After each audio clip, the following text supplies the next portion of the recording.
চালু করে দেন, আর একটাতে দুইটাতে চালু করে দেন। যেই মোবাইলের ভিতরে চিপস মেমোরি থাকবে তার ধারণের ক্ষমতা থাকবে, মানে আমি যতক্ষণ কথা বলবো কথাগুলোকে সে লোড নিতে পারবে। যেই মোবাইলটার ভিতরে চিপস নাই তার কিন্তু ধারণের ক্ষমতা থাকবে না।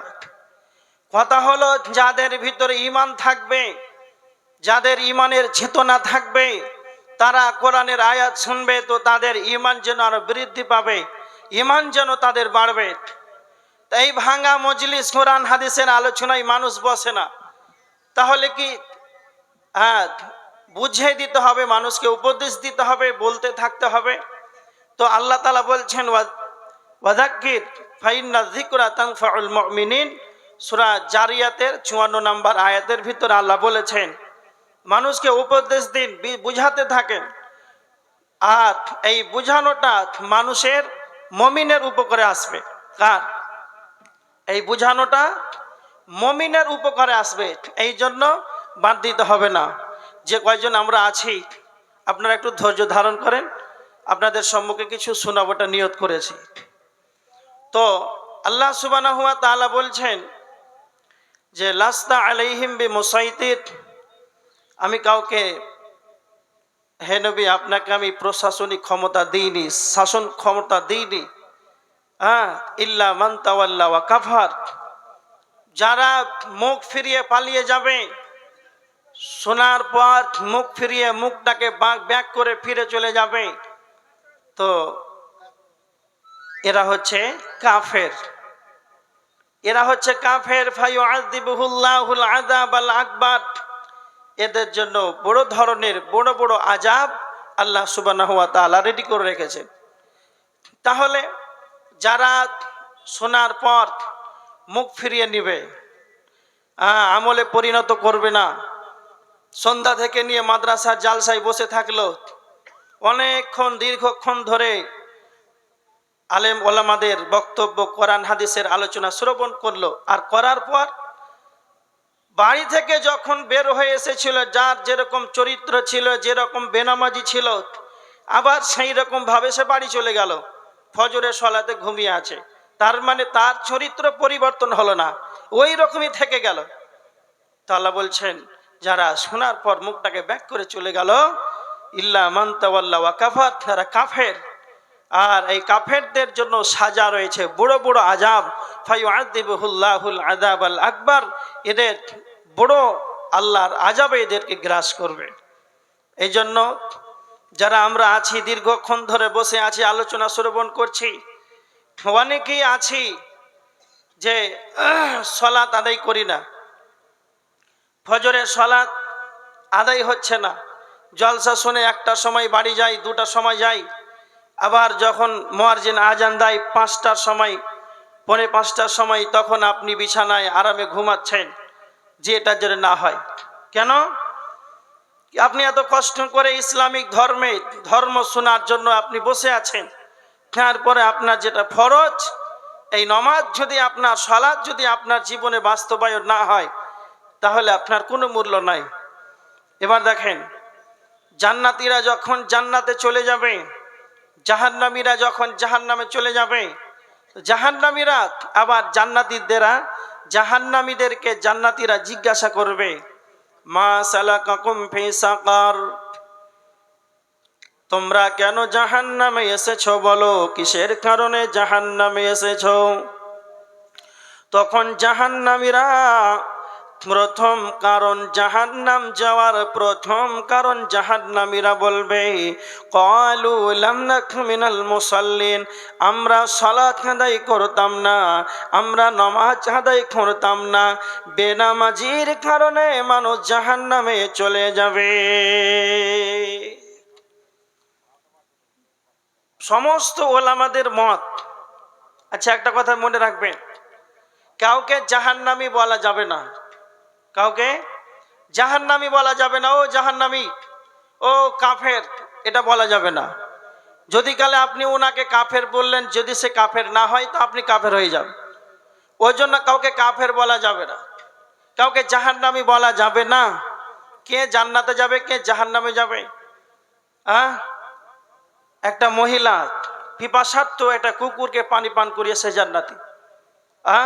তাহলে জান্নাতিকে আর জাহান্নামীকে এটা বলা আমার আপনার দরকার নাই, কিন্তু সমস্ত ওলামাদের মত বেনামাজি জাহান্নামে যাবে। কেন? এটা কোরআনের আয়াত, সূরা মুদ্দাসসিরের 43 নম্বর আয়াত। যখন জাহান্নামীদেরকে জান্নাতীরা জিজ্ঞাসা করবে কেন তোমরা জাহান্নামে এসেছো বলো, তখন তারা প্রথম কারণ সেটা বলবে যে আমরা সালাত আদায় করতাম না। এই জন্য এটা কোরআনের স্পষ্ট আয়াত, এটা কোনো হাদিস নাই যে এর সানাদ ছুটে যেতে পারে, হাদিসটা দুর্বল হতে পারে, এই হাদিসের রাবি ছুটে যেতে পারে, হাদিস গরিব হতে পারে, অনেক বিভিন্ন মতামত মুহাদ্দিসগণদের থাকতে পারে, দ্বিমত থাকতে পারে, কিন্তু না, এটা কোরআনের আয়াত। আল্লাহ জিব্রাইলকে যা বলেছেন আর জিব্রাইল তা নবী মুহাম্মদকে তা ডেলিভারি দিয়েছেন যে বেনামাজি জাহান্নামী, এতে কোনো সন্দেহ নাই। যদি কালে আপনারা বলেন যে এটা কোরআন থেকে প্রমাণ হয়ে গেল বেনামাজি জাহান্নামী, এবার যদি আপনারা মনে করেন যে হাদিস থেকে কোনো দলিল আছে কি, জি না, হাদিস থেকে কোনো দলিল নাই যে বেনামাজি জাহান্নামী। কিছু আপনাকে বোঝানোর জন্য একটা কথা বলছি, দেখেন আল্লাহ রসুলের জামানায় আপনারা অনেকে শুনে থাকবেন আল্লাহ রসুলের পিছনে মুনাফিকরা সালাত আদায় করতেন না করতেন না, জানা আছে আপনাদের? বিশ্বনবীর পিছনে মদিনার মুনাফিকরা আল্লাহ রসুলের পিছনে সালাত আদায় করতেন। আর আল্লাহ সুবহানাহু ওয়া তাআলা মুনাফিকদের ব্যাপারে কি বলেছেন? ইন্নাল মুনাফিকিনা ফিদ দারকিল আসফালি মিনান নার, জাহান্নামের সবচাইতে নিচু শ্রেণীর মানুষ সবচাইতে জাহান্নামের নিচু স্থানে যাবে তারাই যারা মুনাফিক। মুনাফিকদের ব্যাপারে কোরআনে এসেছে সবচাইতে জাহান্নামের নিচু শ্রেণীর মানুষ। তার মানে যারা জাহান্নামের সবচাইতে নিচু স্থানের ব্যক্তি মুনাফিকরা, তারাও সেই জামানায় বিশ্ব নবীর পিছনে তারাও সালাত আদায় করেছে। যদি আপনাকে একটা প্রশ্ন করছি, আপনি বলেন একজন সাহাবীদের নাম আপনারা বলতে পারবেন যেই সাহাবীটি বেনামাজি ছিল? কারো ক্ষমতা আছে বলার? হ্যাঁ না বলেন, পারবেন? কারো ক্ষমতা নাই। তার মানে বিশ্ব নবীর যুগে কোনো সাহাবী মুসলমান হয়েছেন, সাহাবী ছিলেন আর নমাজ ছেড়ে দিতেন, বেনামাজি ছিলেন, ফজরের সালাত আদায় করতেন না, এরকম কোনো সাহাবীর নাম পাওয়া যাবে না। সোজা কথা, সাহাবীদের চিন্তাধারাও ছিল না নাম আব্দুল্লাহ হবে, হাজী আব্দুল সাত্তারের ছেলে হবে, আর নমাজ আদায় করবে না, হাজী আব্দুল সাত্তারের ছেলে নাম আব্দুল্লাহ। আল্লাহর সবচাইতে পছন্দনীয় নাম থাকবে, আধারে ভোটারে থাকবে, তারপরে নামাজি হবে না, বেনামাজি হবে, এটা তাদের পরিকল্পনার বাইরে, চিন্তাধারাই ছিল না। আমার বলা বাহুল্য কথা এতটুকু, বিশ্বনবীর জামানায় সেই যুগে মুনাফিকরাও সালাত আদায় করেছে জাহান্নামের সবচাইতে নিচু শ্রেণীর ব্যক্তি হয়ে। আল্লাহ রসুলের জামানায় কোনো মুসলমান ছিলেন না যে বেনামাজি ছিল। এবার আমার মূল কথা, হাদিসগুলো আল্লাহ রসুল যখন ছিলেন, যা বলেছেন, যা করেছেন, তখন সেটাই হচ্ছে হাদিস। হাদিস 1450 বছর আগে যা হয়েছে, আল্লাহ রসুল যা করতে বলেছেন, যা আদেশ করেছেন, সেটাই হচ্ছে হাদিস। হাদিস 2000 সালে আসবে? তো আল্লাহ রসুলের জামানায় বেনামাজি ছিল না, তো হাদিসটা কোথা থেকে আসবে 2024-25-এ? বুঝতে পারেননি? এই জন্য সুস্পষ্ট প্রমাণ, জাহান্নামে যাবে বেনামাজিরা। এই জন্য আপনাদেরকে উপদেশ স্বরূপ বলি যে সালাত ছাড়বেন না। আল্লাহ রসুল সাল্লাল্লাহু আলাইহি ওয়াসাল্লাম বলেছেন আল্লাহর বান্দা এবং কাফেরের মধ্যে পার্থক্য হচ্ছে সালাত। বাইনাল আবদি ওয়া বাইনাল কুফরি তারকুস সালাত, যে সালাত আদায় করবে সে আল্লাহর বান্দা, যে সালাত আদায় করবে না সে হচ্ছে কাফের। তাহলে এদের মধ্যে বেঈমান কাফের আল্লাহর বান্দার মধ্যে পার্থক্য হচ্ছে শুধু সালাত। তো যারা সালাত আদায় করে না, ওদের আবার মোটা মোটা লেকচার, মোটা মোটা ভাষণ কি করে হয় যে হুজুর সালাত আদায় না করি কিন্তু আমার ইমান পাক্কা আছে। এ মাল আপনাদের এলাকায় আছে না নাই? আছে, থাকবে। ওই যে সালাত আদায় না করি কি হলো, আমার ইমান তাজা আছে, পাক্কা ইমান আছে।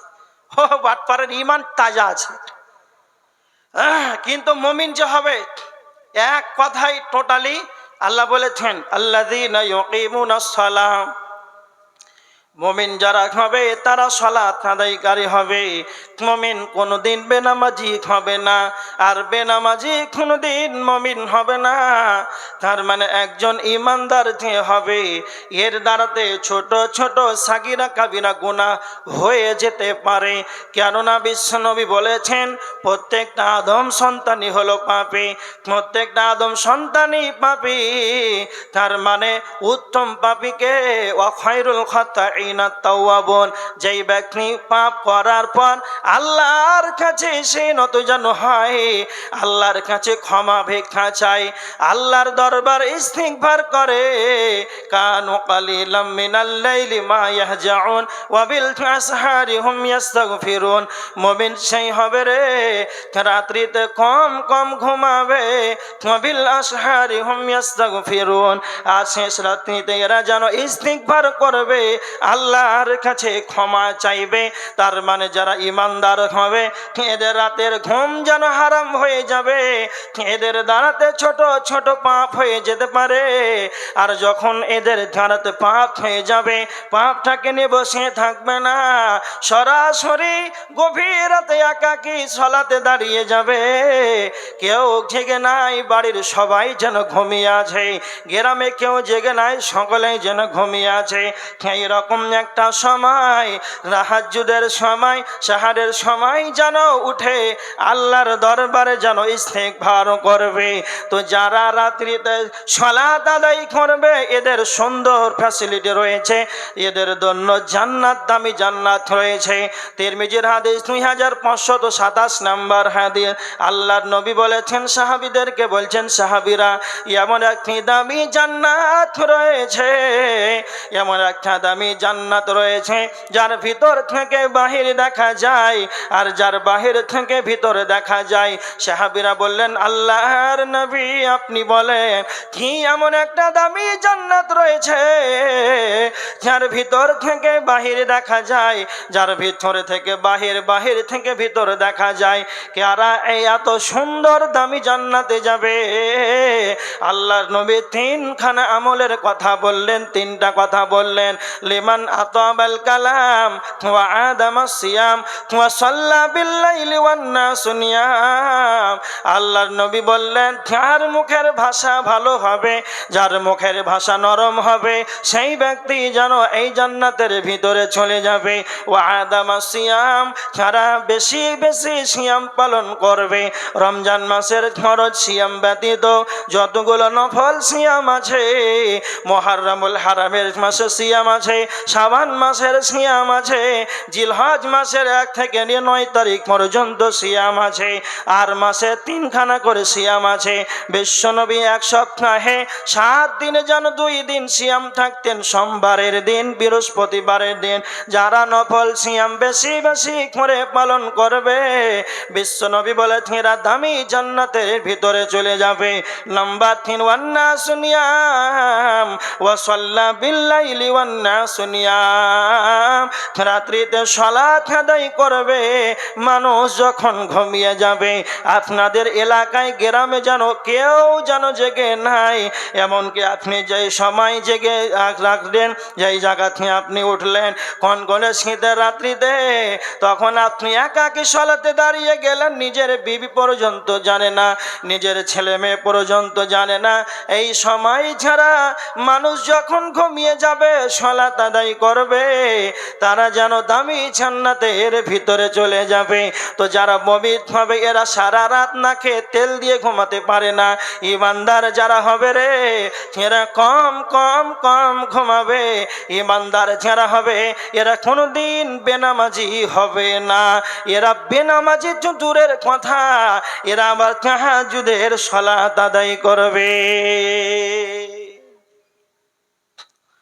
বেনামাজি তো দূরের কথা, এরা আবার তাহাজ্জুদের সালাত আদায় করবে।